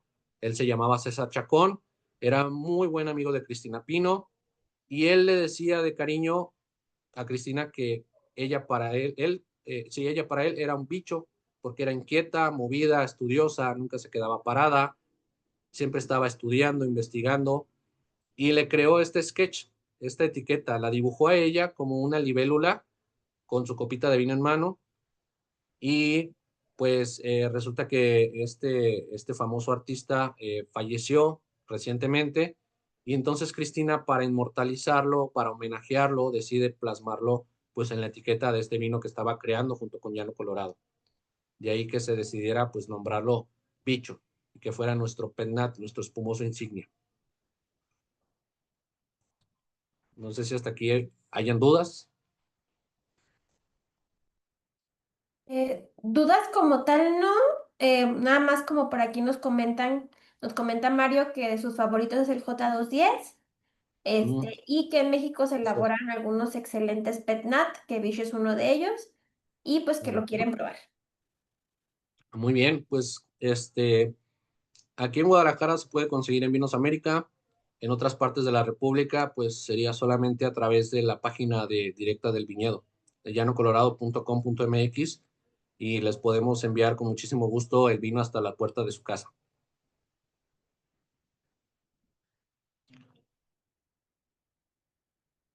De ahí pasamos a la siguiente línea de vinos, que son los surcos. Es una línea que homenajea el campo, la tierra, el esfuerzo que hay detrás de una botella de vino, porque justamente el surco es lo primero que tienes que hacer para poder aflojar la tierra y poder plantar un viñedo. Y son vinos que están hechos con pasión y orgullo, pero que también son perfectos para cualquier momento. Son vinos muy versátiles y que su principal característica es la frutalidad. Llevan un poco de barrica, sí, pero solamente para acompañar al vino y no opacarlo. Y acá tenemos dos etiquetas en esta línea. Tenemos como primero el Surco 2,7. Es un Cabernet 100%. Es un vino que se llama 2,7 porque justamente es una abreviatura de una necesidad que tuvimos en el viñedo de plantar 2,700 surcos de puro Cabernet Sauvignon. Imagínense eso, 2,700 hileras de Cabernet Sauvignon, una tras otra, tras otra, tras otra, porque tenemos una fuerte demanda de esta variedad de uva. Es la más conocida por todas las personas que beben vino. Es la que todas las casas vinícolas producen o tienen, usan en sus mezclas y que a veces se quedan cortos. Entonces necesitábamos hacer una fuerte plantación para poder cumplir con todos nuestros clientes. Y de ahí es que podemos tener como nuestro vino más accesible, porque justamente tenemos alta producción y eso nos permite abaratar un poco su costo. Y pese a que nuestro vino de entrada, si se fijan, desde aquí nosotros le invertimos tiempo y paciencia. Le invertimos 12 meses de barrica, que lo permiten afinar, pulir, bajarle un poco esa potencia que le da la arcilla roja. De por sí la uva Cabernet es muy poderosa. Hay muchas personas que dicen que mejor prefieren beber otras variedades que porque les seca mucho la boca, les da dolor de cabeza. Siempre necesita maridajes potentes, pero justamente nosotros queríamos hacer todo lo contrario. Mostrarle a la gente que la Cabernet también es muy fácil de tomar, versátil, también puede expresarse con mucha frutalidad y justamente eso es Surco 2,7. Es un vino muy versátil para ver una película, para acompañarlo con alguna botana, para ofrecérselo a la visita y que pues es un vino que en relación precio-calidad está bastante bien para ser mexicano.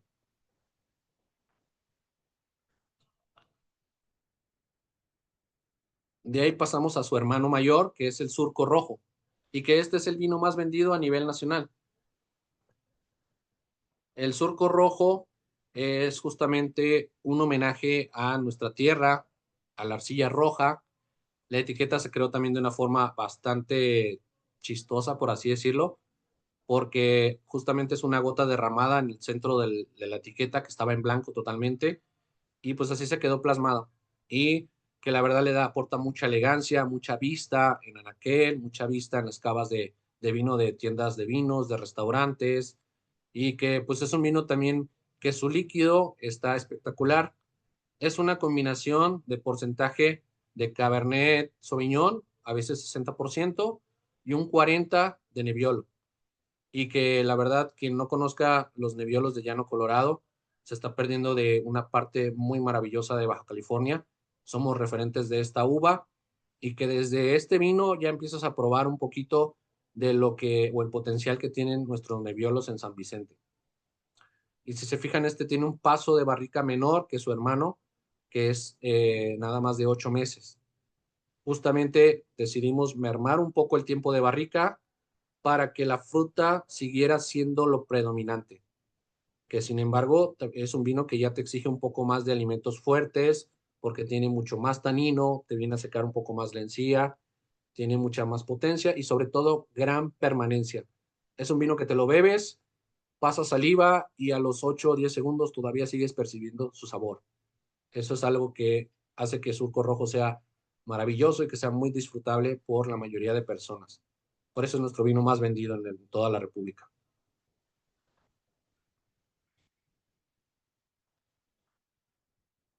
De ahí pasamos a Maija. Maija es una línea de vinos intermedia. Se creó en el 2020. Son vinos monovarietales. ¿Qué quiere decir monovarietales? Que están enfocados o especializados en una sola uva. Tenemos un Merlot, que se eligió como uva insignia de Francia. Tenemos un Tempranillo, que se eligió como uva insignia de España. Y tenemos un Nebbiolo, que se eligió como uva insignia de Italia. Y el eslogan de esta línea de vinos es sabiduría ancestral hecha vino.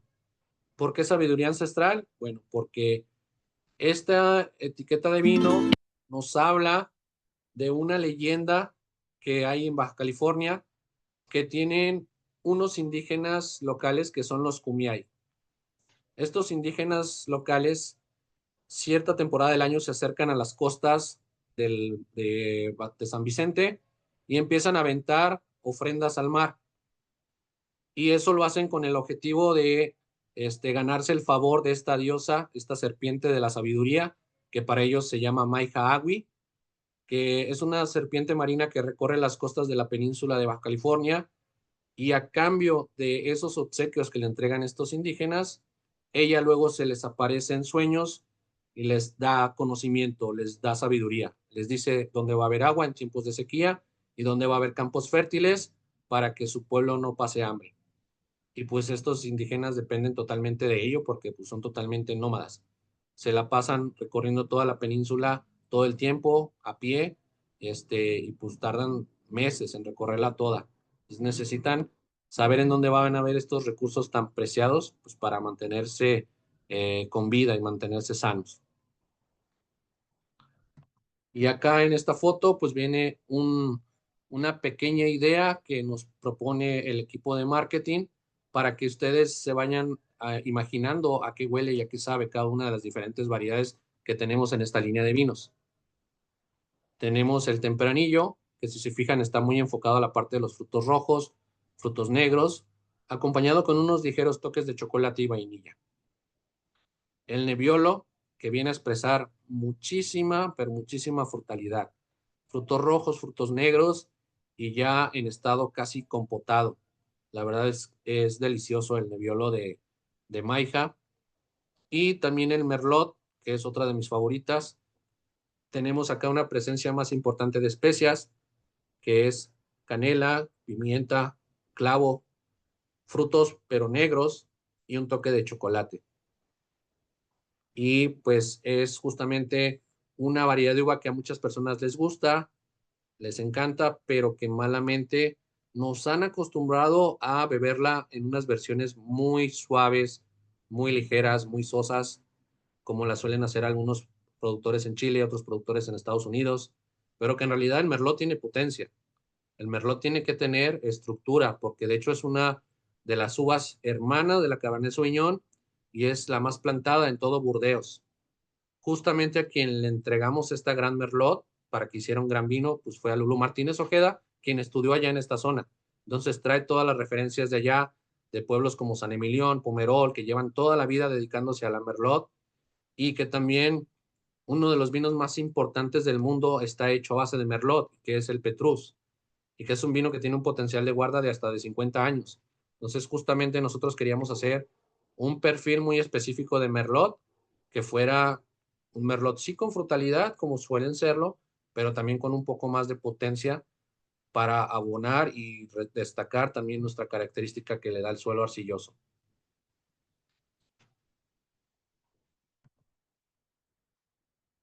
Y aquí está su ficha técnica. Es un vino que también pasa 12 meses de barrica, que le viene a aportar complejidad, textura, aromas terciarios, que le da potencia, le aporta taninos y que es un vino también muy, muy interesante que les recomiendo bastante que prueben.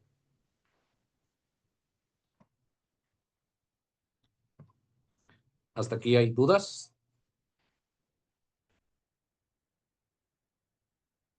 No, no hay dudas.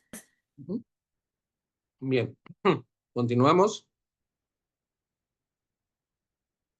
Llegamos al famosísimo J210, el que mencionaba Mario, que la verdad es también uno de mis favoritos.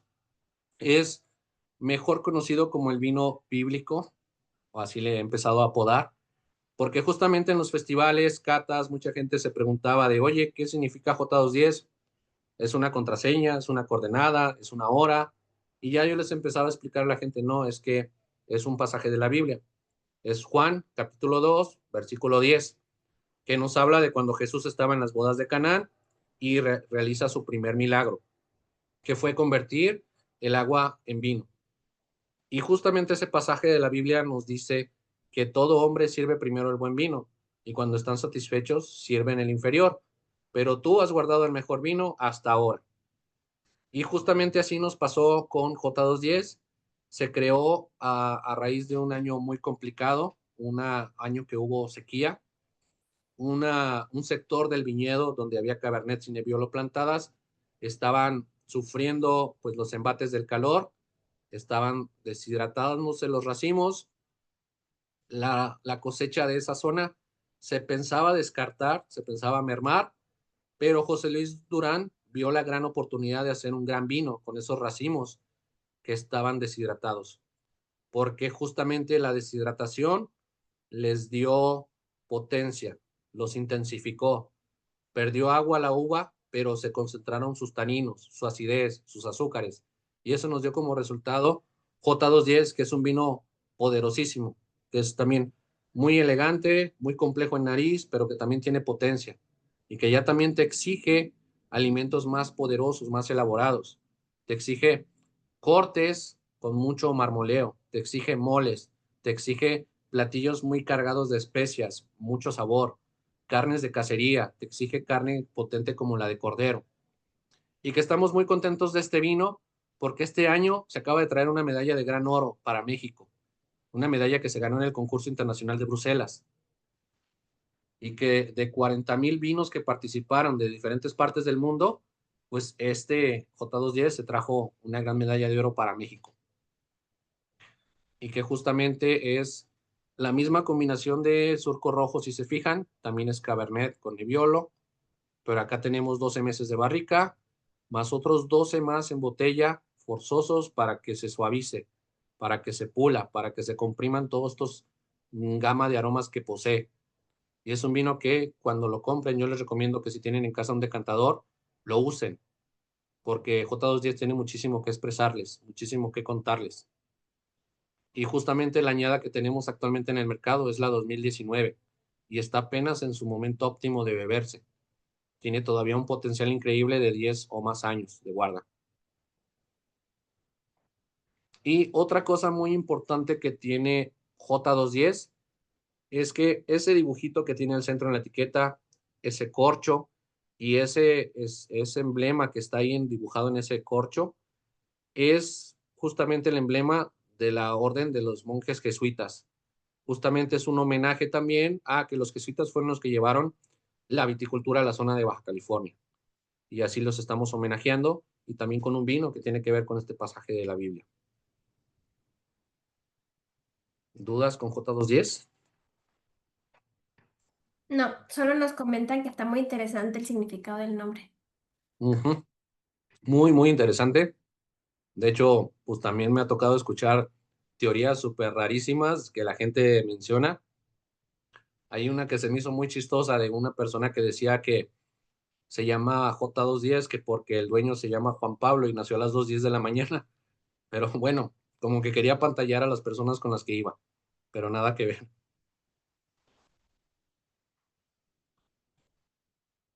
Hola, soy José Durán. De ahí pasamos a la última etiqueta de Llano Colorado. Llegamos ahora sí hasta el top, Ancón de San Vicente. Es un vino muy especial porque de hecho es una producción limitada. Solamente podemos hacer 20 barricas al año de él. No porque queramos, es porque es lo que nos permiten nuestras plantas. Está hecho con cepas viejas, vides de más de 70 años de antigüedad. Casi las primeras plantas que se plantaron en el viñedo, las primeras cepas. Cabernet y Nebbiolo, y que justamente forman parte de esta historia o de este desarrollo de la viticultura en Baja California, de cómo con el paso del tiempo han ido pues incrementándose las hectáreas, cómo estas uvas se han vuelto referente de la zona. Acá la combinación, si se fijan, es a la inversa. Hay más Nebbiolo que Cabernet. Justamente queríamos presumir que la Nebbiolo es nuestra cepa icónica. ¿Qué pasa con las cepas viejas? ¿O por qué mantenerlas de 70 años? Bueno, las cepas viejas, para muchas bodegas que hacen volumen, no son rentables. Las cepas viejas, conforme va avanzando su edad, te van dando menos racimos. La misma planta va envejeciendo, su producción y su vigor es más bajo, pero hay una gran ventaja. Te dan pocos racimos, pero esos racimos tienen una concentración tremenda, porque tienen ya raíces tan profundas que alcanzan minerales y nutrientes que sus hermanas de la superficie no. Y entonces eso permite que sus racimos tengan gran complejidad aromática, muchísimo sabor, todo está más concentrado, todo está más intenso. Y pues justamente por eso hacemos nada más 20 barricas al año, porque son muy pocas las vides que tenemos con esta edad y que están en una parte especial del viñedo, que fue lo primero que se plantó y que pues justamente de ahí sacamos este gran vino que tiene 12 meses de barrica, barrica nueva. Él es el que estrena toda la barrica que llega al viñedo y de ahí se le va pasando a sus hermanos. Es un vino que también necesita un paso de botella de 18 meses para que termine de pulirse, para que termine de integrarse todo y se compriman toda esta gran gama de aromas que posee. Es un vino que también les recomiendo que decanten antes de tomarlo, antes de cenar o comer, lo dejen ahí en su decantador unos 15 minutitos para que abra, para que esté listo y que la verdad es un vino que van a disfrutar tanto en copa como también en boca y en nariz. Es un vino que les va a ir expresando diferentes aromas, los va a llevar desde las familias aromáticas de fruta, especias, el cuero, el tabaco, también aromas minerales propios de la arcilla roja, unas notitas como a barro, también los va a llevar notas florales como a la jamaica y pues también unos toques herbales, tiene un toque muy interesante a mentol, unos toques también muy interesantes a regaliz y que es un vino muy, muy complejo y en boca también no se queda atrás. Tiene también mucha potencia, tiene un tanino fuerte, pero elegante, muy pulido, como si le hubieran pasado una lija por encima. Y que también tiene una larga permanencia. Es un vino que lo tomas y todavía después de 10, 12 segundos sigues percibiendo su sabor. La verdad que es un vino que vale bastante la pena. Es una de las grandes etiquetas de vino mexicano y que gracias a que Llano Colorado tiene una gran producción y una gran cantidad de uvas, realmente podemos darlo a un precio súper accesible. Nuestra gran etiqueta está aproximadamente en unos de 1,600 a 1,700 pesos aprox. Eso lo pueden encontrar en tienda. Y que también está disponible pues en Cava del Duero. Ahí lo pueden encontrar. Y si se fijan también los maridajes que recomendamos para él, son cosas también potentes.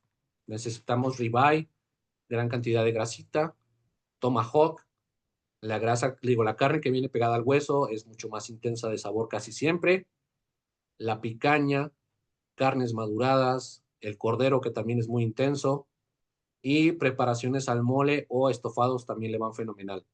Estofados me refiero como a una boloñesa, un ragú, me refiero también como a una birria, una barbacoa, que también son muy especiados, muy condimentados y van a aportar muy bien o van a empatar muy bien con también los aromas especiados y sabores que tiene Ancón de San Vicente. Y justamente esta etiqueta se llama así, Ancón de San Vicente, porque Ancón es una palabra que si la buscan en el diccionario es un sinónimo de bahía, costa o ensenada. Justamente queríamos marcar esa parte, somos muy diferentes a Ensenada, somos Ancón y somos de San Vicente.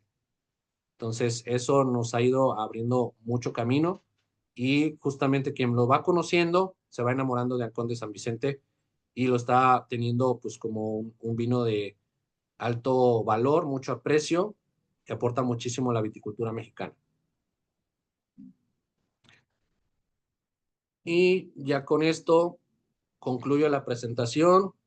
Terminamos todo lo que fue acerca del terruño de San Vicente, unas pinceladas de la historia del vino mexicano y pues un repaso por nuestras etiquetas. Espero se les hayan antojado probarlas, nos busquen, nos descubran y pues cualquier duda, sigo a sus órdenes, ya tienen mis redes sociales, Yo creo soy que su... antes de que te despidas, hacemos la dinámica, ¿no, Cris? Ah, claro que sí, adelante, sí. Tenemos por aquí una dinámica para que puedan ganarse uno de estos vinos de Llano Colorado. Ujú. No sé si te parezca bien, Cristian, que digas la pregunta y por ahí tú nos comentas no sé si te quieras salir de la presentación para que puedas ver el chat y ya tú Ajá. digas quién contestó primero de manera correcta. ¿Te parece? Sí, el primero que Sí. conteste en el chat. En el chat correctamente y pues su premio se Ok, entrega en su cava del oro más cercana. ok,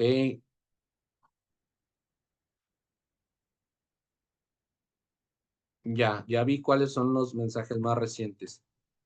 El último es uno de Héctor Soriano. ¿Estoy en lo correcto?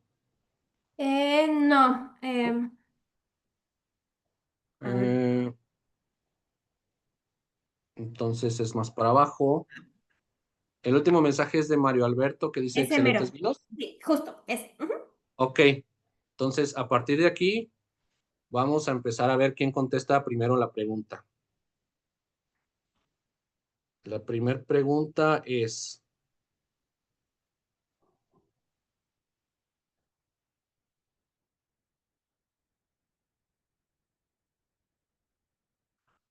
¿cuántas hectáreas de viñedo hay plantadas actualmente en Llano Colorado?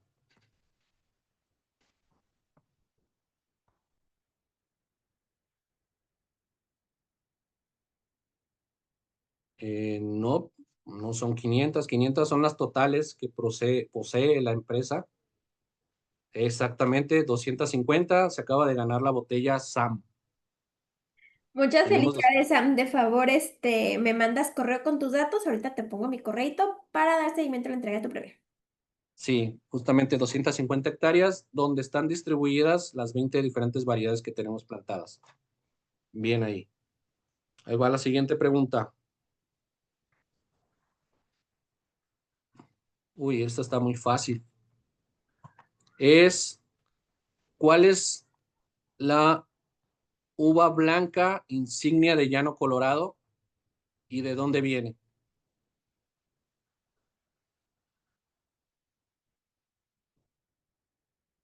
Bien, perfecto. Algunos contestaron antes de que terminara la pregunta, pero se la acaba de ganar Adrián Jiménez. Ah, no, Arturo Ávila. Arturo Ávila, Sí, me muy parece que rápido Arturo para contestar. Ávila fue el primero que puso Verdejo. Sí. Sí, las puso por separado, pero contestó rapidísimo. Sí, felicidades.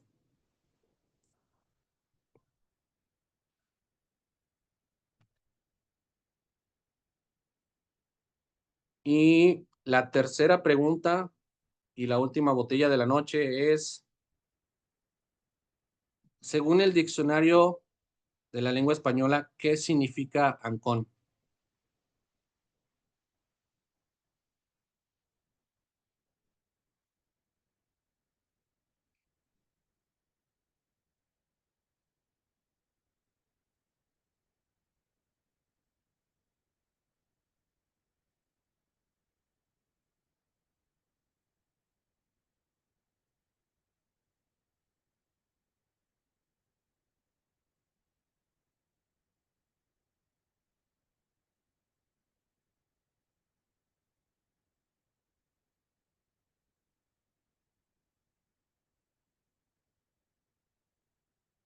Creo que no la pusieron completa, ¿verdad?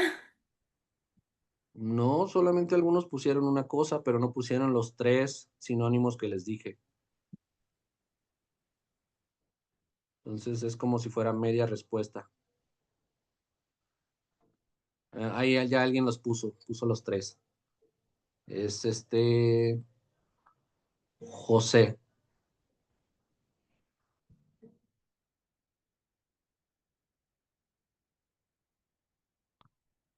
Sí, José puso los tres sinónimos correctamente.